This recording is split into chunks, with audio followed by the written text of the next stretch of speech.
It's OPB Politics Now for Friday, March 22nd. We've talked a lot on this podcast recently about what happened last legislative session.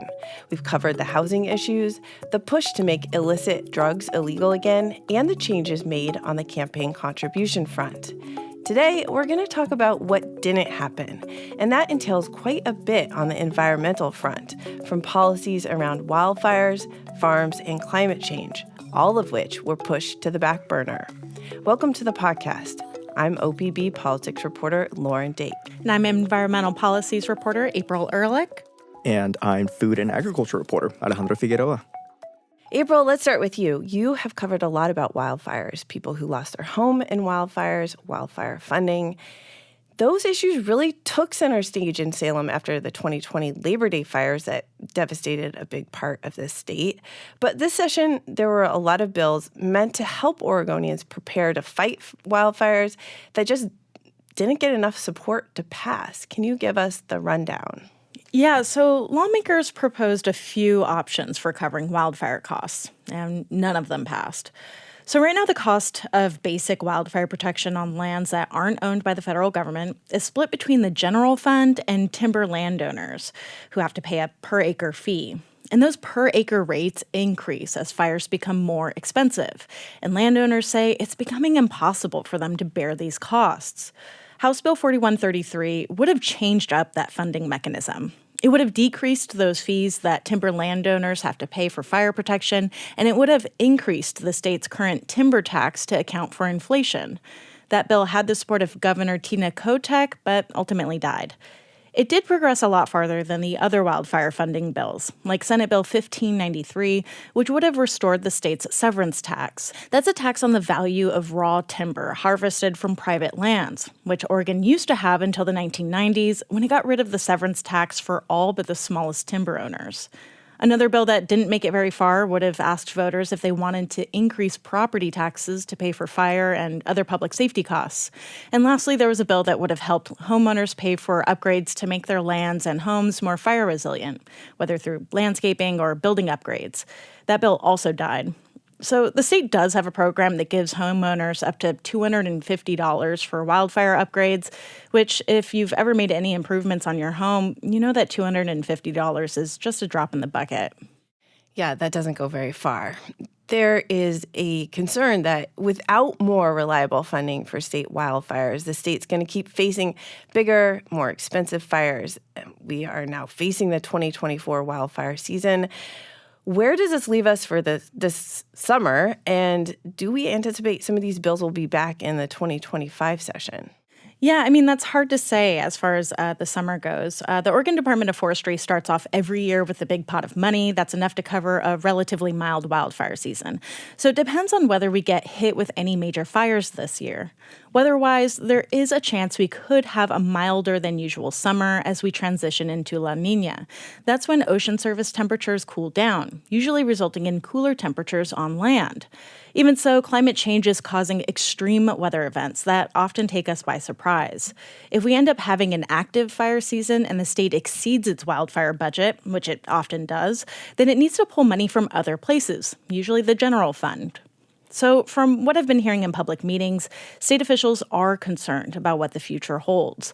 They say that the way the state funds wildfires and forest management altogether just isn't working.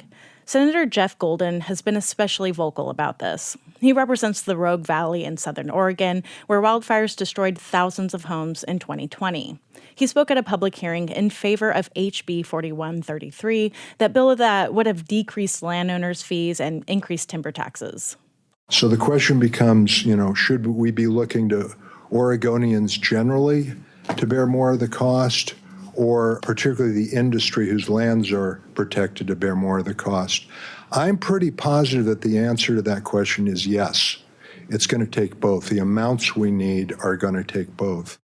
Remember that the state's wildfire budgeting structure is super complicated, and it's hard to get public support for something that most people don't understand. And we also haven't had a wildfire season as bad as 2020.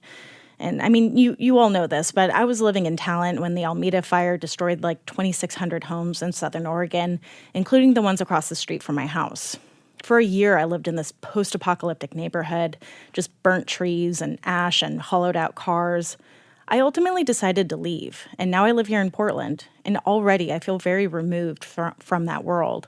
But so many Oregonians are still living with these scars. Honestly, it seems impossible for lawmakers not to revisit this again next session, especially if we end up having a bad wildfire season this year.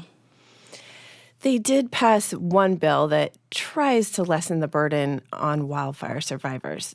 Tell us what that was, and I'm really curious what you think. Will that actually help people? Yeah, so that was Senate Bill 1520. That makes it so wildfire survivors don't have to pay a state income tax when they win settlements in wildfire lawsuits. For instance, when investigators determine a fire was caused by a utility company's equipment, people impacted by that fire might sue the company and win a settlement.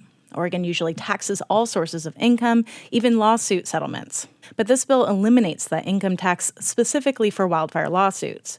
It only applies to wildfires that were declared a disaster by state or federal agencies, and it is retroactive going back to 2018. So, for instance, it could potentially benefit the 17 homeowners who won the $90 million settlement against PacifiCorp earlier this year. In terms of how much it helps generally, I'm sure it's nice for the people who win settlements, but in terms of scope, it doesn't do a whole lot for the state. Remember that the 2020 wildfires destroyed 5,000 homes across Oregon. It upended people's lives, and only a few dozen people have won settlements in wildfire lawsuits from that year. Let's switch gears. Alejandro, you covered a lot of the farming issues that happened this session. There was a big debate in the legislature around canola production in the Willamette Valley. This is something that's been going on for a long time, but could you outline what happened this session? Yeah, so first let's make sure we're talking about what canola is. So you've probably heard about canola oil, right? So that's what we're talking about here. The crop grown for its seed oil, and it's also used as livestock feed. And right now, canola production in the Willamette Valley is capped at 500 acres. During this session, legislators were looking to change that and sort of find a compromise. And the reason for this is because canola is a brassica crop. It's part of a large family of plants that includes vegetables like broccoli, cabbage, mustards. And because they share the same family, growing canola near brassicas can lead to like cross-pollination issues, and it can also bring disease and pests. And so there's two sides of this story. You got the grass seed farmers for the most part, and they are the ones that want to grow canola. And that's because they can use it as a rotational crop, which is a practice a lot of farmers can use to basically replenish nutrients back into the soil.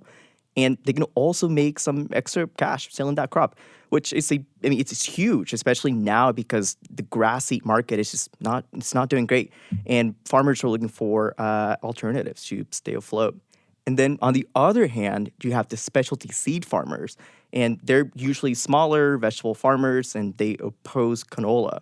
And they say that's because canola is one of those brassica crops in the valley that is grown at a large scale, and most of the varieties are genetically engineered.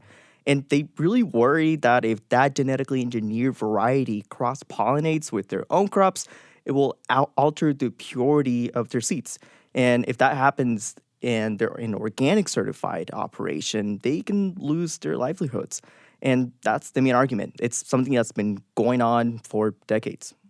You had this really interesting story about how Oregon is losing farmland at a pretty rapid rate, especially compared to other states. And then here's this debate about canola, which you just said people also felt like they were at risk of losing their livelihood.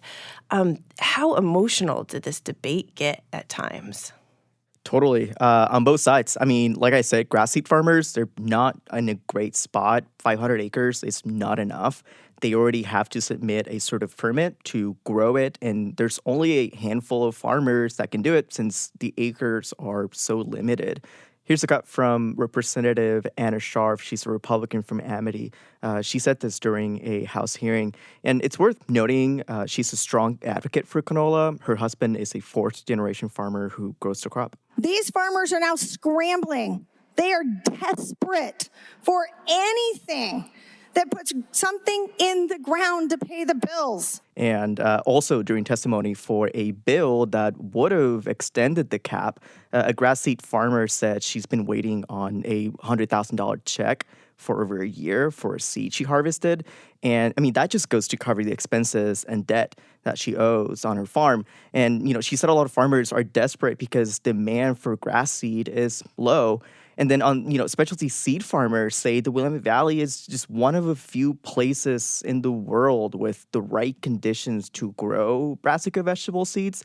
And allowing more canola would just unnecessarily put an entire industry at risk. And so those farmers really fear they'll lose their contracts with organic markets, especially if they have a contract with a company that sells seed to countries that ban genetically modified plants. So it's really tough for farmers on both sides. The bill I mentioned earlier, it's House Bill 4059, originally would have expanded the acres to a 2,500 cap. And after that, in 2026, farmers would have been free to grow canola anywhere in the Willamette Valley with some limits, like they had to be a certain distance away from other brassica crops. And they were close on a compromise, but they just couldn't agree on whether to allow genetically engineered canola. And so instead of voting a bill out of committee that could have stalled in the legislature, lawmakers decided to basically keep everything as it is until 2028. Okay, thank you for that. So the debate will continue. Another bill I found really interesting was this one to study forever chemicals. We hear a lot about forever chemicals these days, I feel like, about how they're in the pans that we cook with and the water that we drink. And apparently, though, this was new to me, they're also in the fertilizer that farmers use. Right. House Bill 4049, it would have appropriated something like $740,000 and commissioned Oregon State University to study PFAS, or forever chemicals, in biosolids from municipal wastewater facilities, or, in other words, poop water, or at least the solids that are screened out during the process. And then researchers, they would have looked into how the chemicals break down when applied as a fertilizer in agricultural fields that do not produce crops intended for human consumption. And that's mostly because we're still learning about how these chemicals behave, and scientists just want to know more about how it works and breaks down in agriculture. But that bill stalled in the Joint Ways and Means Committee. Okay, let's do a bit of a lightning round here, because even though it was a short session, lawmakers covered a lot of ground, and there was a lot of legislation that was considered that didn't become law, or things that were worth pointing out here that did become law. So can you guys each give me a quick rundown of, other bills you watched that you think are worth talking about? Yeah, I'll start. Besides canola, agriculture policy for the most part took a backseat this session. Lawmakers have said they will likely revisit the canola issue sooner rather than later. I would just add the Oregon Worker Relief had a couple budget requests. That group works as a fund for immigrant Oregonians who otherwise might not be able to access traditional assistance programs because of their immigration status. The group was asking the legislature to fund one of its programs called the Climate Change Fund, which provides financial relief for farm workers who lose wages if they're unable to work due to extreme heat or wildfire smoke. They were asking for $9 million for that program, but it didn't receive any funding this session. So some farm worker advocates are concerned because that will leave workers in a vulnerable position as we head into the summer season. Yeah, and then there was a bill that passed that didn't get a whole lot of attention, but I do think it's worth noting, is a bill that kind of addresses this issue called recreational immunity. So I don't know if you saw some of the news stories, but there were a lot of public trails that were closing this last year, and that happened because of a court decision in which a judge sided with a woman who said that she injured herself while walking on a bridge. It was a public trail owned by the city of Newport, and she broke her leg. And typically, public bodies are protected by some state law that says if somebody is recreating on a public trail, then the public body doesn't need to be held. It doesn't have to be held accountable or it could not be held accountable in a lawsuit. So you can't sue the government agency that owns the public trail. Well, this woman who was using the bridge at that time when she broke her leg, she said she wasn't recreating, she was walking. She was going from one point to another. And that kind of threw this whole idea of recreational immunity for government agencies into question.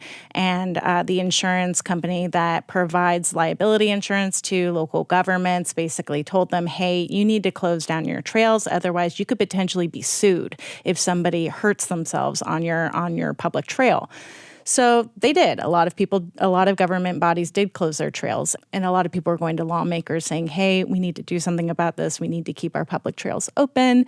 So lawmakers created this bill as kind of a stopgap measure to temporarily adjust the definition for recreational immunity to include walking. So if you are walking on a public trail, that is now considered recreation. And if you hurt yourself while you're walking on that trail, that's kind of on you. You can't sue the government agency for that injury. So the trails are all back open. I don't know if they're all back open, but it sounds like governments can start opening those trails if they feel like they have enough protection. I imagine they will, though. Okay, good to know. Alejandro and April, thank you so much for joining me on the podcast. Thank you. Thank you. This week's episode was produced by Andrew Thien. Our audio engineer is Nalene Silva, and our music comes from Audio Network. We'll be back next week with more political news from across the Pacific Northwest. Until then, you can find all of OPB's reporting at opb.org. Thank you for your support, and thank you for listening.